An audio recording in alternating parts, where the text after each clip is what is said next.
Hi, well, Doric TV, one of the things that we do is oral history.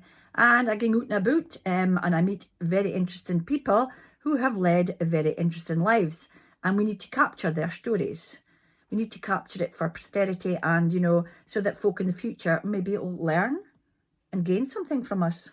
So anyway, it is lovely lady's house who needs no introduction because she's going to introduce herself. So, far are we the day, Ethel? Well, you're in a small fishing village in Pitullie. And this is Ethel Reid, this is my house. And I'm sitting in a kitchen. Ethel, could you tell me a bit about your background when you were growing up as a quine? Well, it was just half an ordinary upbringing I had. My mother was out working. My mother was left a widow at 30-year-old. My father was killed in a war. He was in a minesweeper and they were killed in Gibraltar in 1940. So we was all brought up to work. So if when we get to tatties and we get to the walks, that's the winkles doing in the shoery. And for pocket money or anything we was needing. My mother thought we didn't want for nothing, but we didn't get what we wanted, but we got what we not.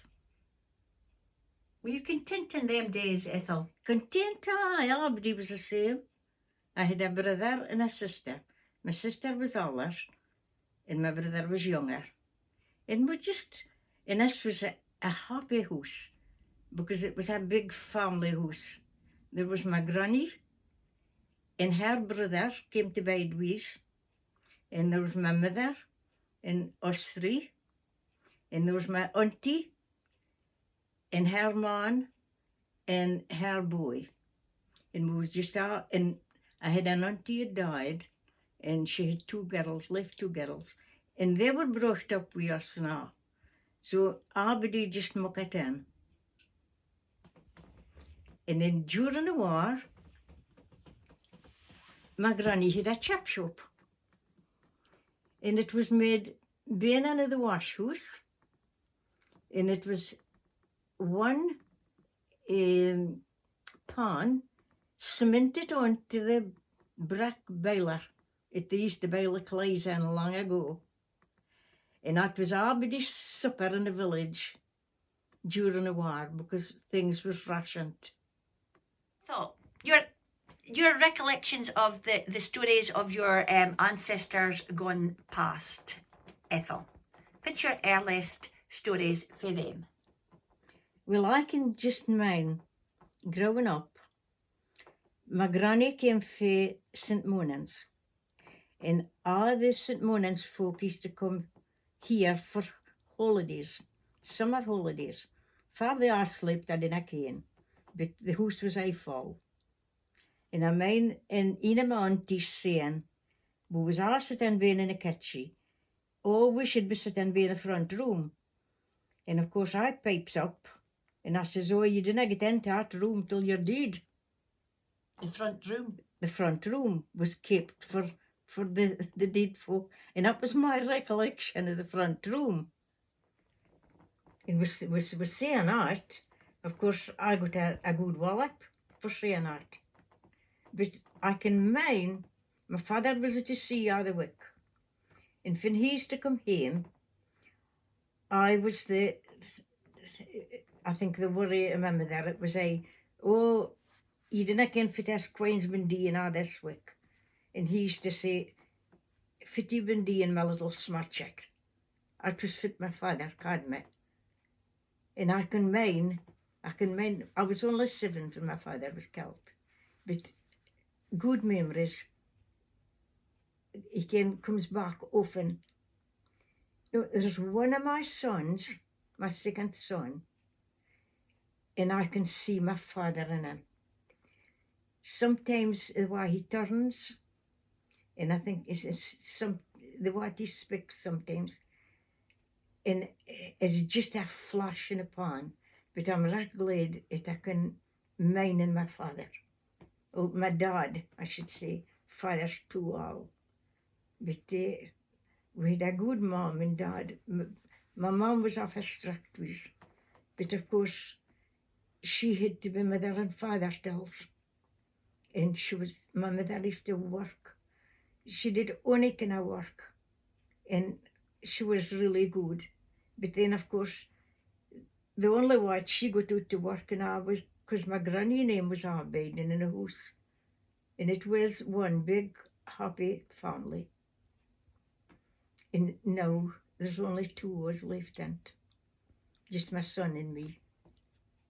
You know, your history, your stories are just intriguing, Ethel. And we were just kind of having a click together, a news together, kind of as you do. I'm farming background, from a basic farm background, and Ethel is of a fishing background.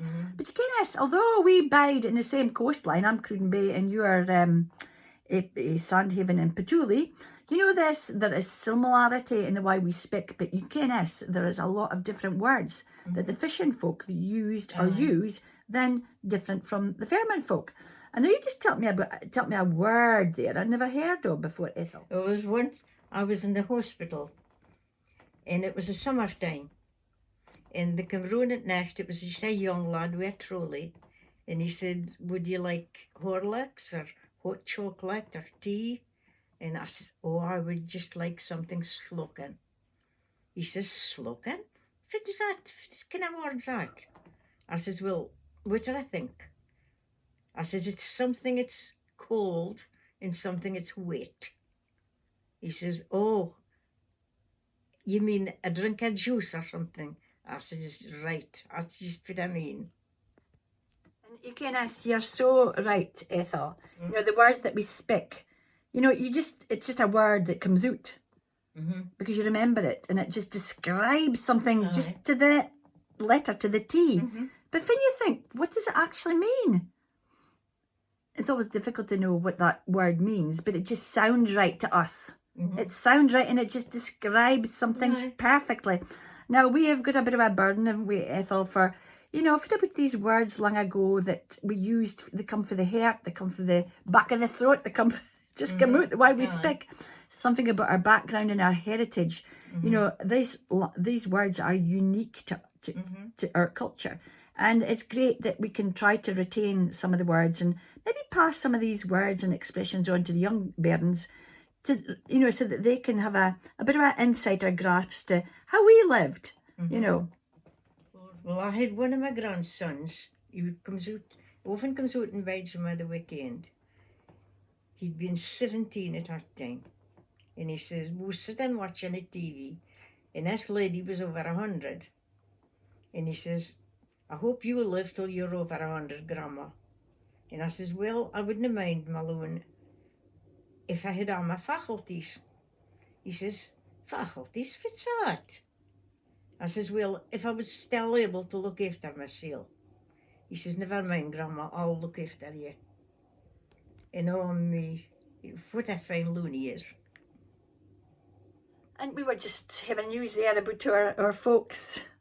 My folks were farming, and my mother was now off of home. She never went off of home because she had 5 of a family to bring up, and she had my dad, a farmer, to to see tell, and she'd had the household chores. She had hens to look after, and there was men coming about to do the howing and the hairston, and she had to feed all them, so she never got out and about. Her life and her work was the farm, and I'll tell you, it wasn't easy going. We were socially isolated, and my mother didn't have much opportunities in life.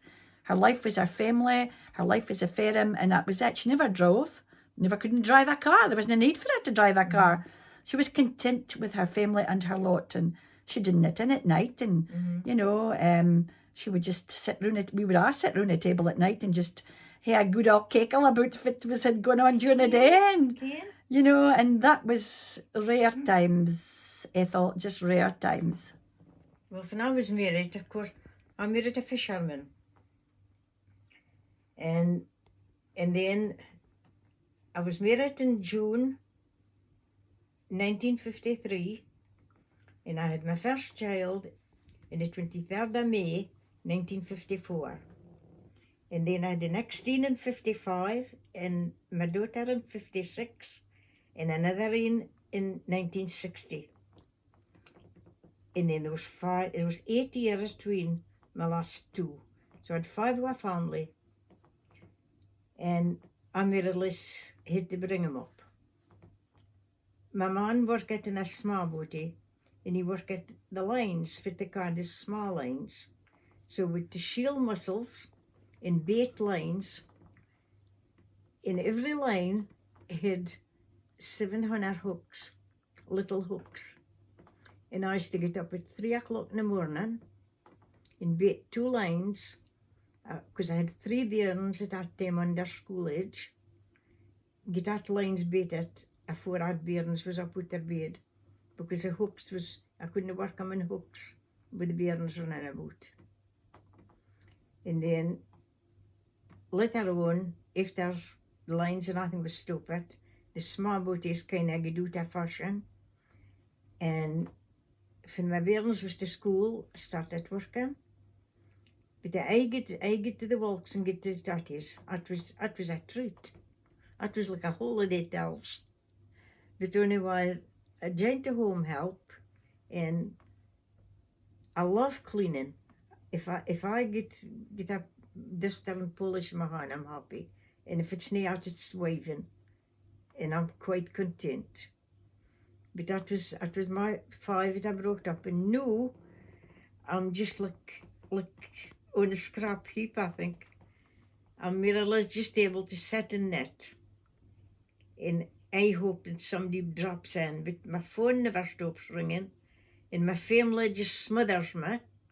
I could be doing sometimes without, but never mind, they keep telling me it's payback time. But I couldn't wish for a better family, because they're all saints, every one of them. And I just love them all. And I have 21 great-grandchildren, and I have a great-great-grandchild due next week. So I'm going to be a great-great-granny next week. Pitullie. And I was born in this house 88 years ago. And I was brought up in a Christian home. My mother's folk was brethren, and my father's folk was out of the Baptist Kirk. So every Sunday we used to go to the meeting, and the next Sunday we get to the Baptist. But I've been brought up in a house of prayer, and that's what brought me through most of my life. Prayer and depending on God. And if anybody has any troubles or they're worried about something, and when my brother instilled me, he's not a good loan and all. He says, once you pray, leave your trouble with God. Because if you start worrying about it again, you're not trusting. And honestly, I've seen through my whole life, because it has never been a bed of roses. A lot of troubles, but that's what brought me through.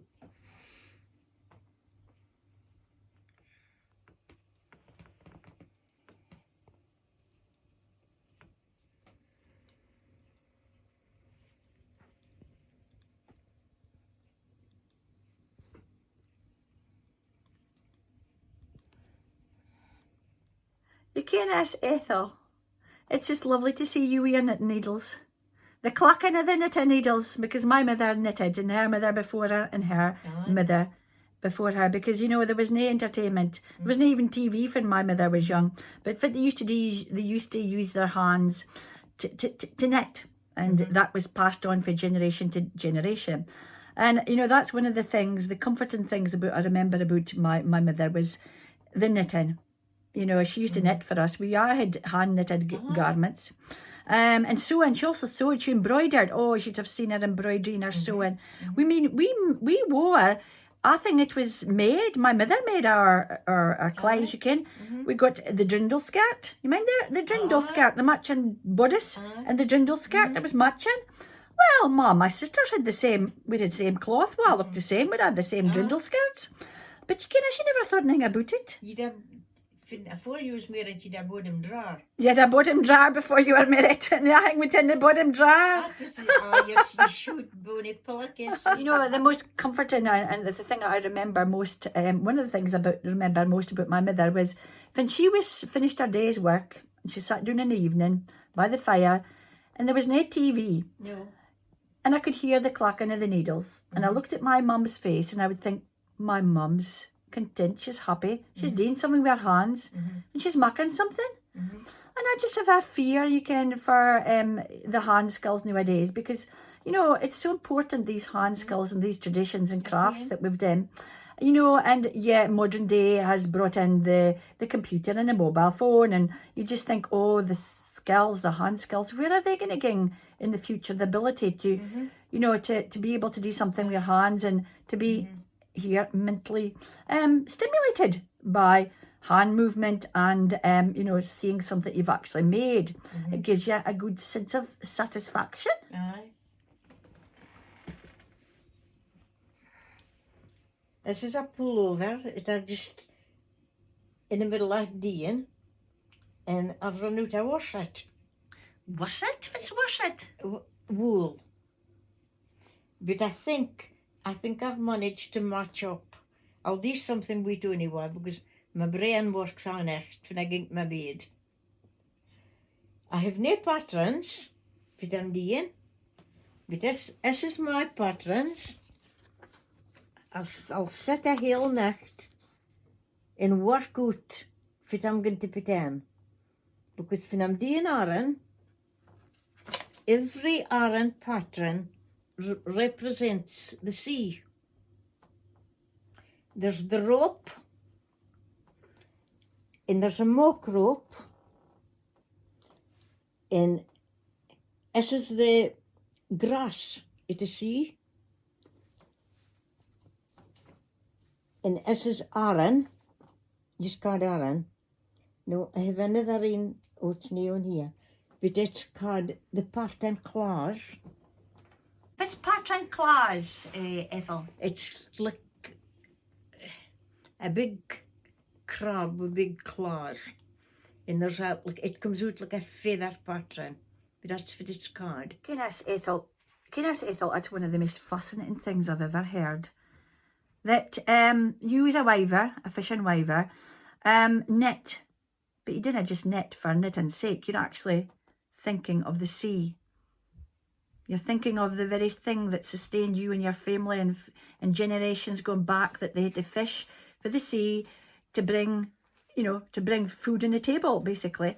And you used your background and your culture of that fishing as a way of life, and you've incorporated that into your knitting. You haven't got on a pattern made up. You've made your own patterns in your head through your culture, through your memories that have evoked your imagination, and you have transformed that into your knitting. Can I say, Ethel, I hadn't heard on anything so fascinating.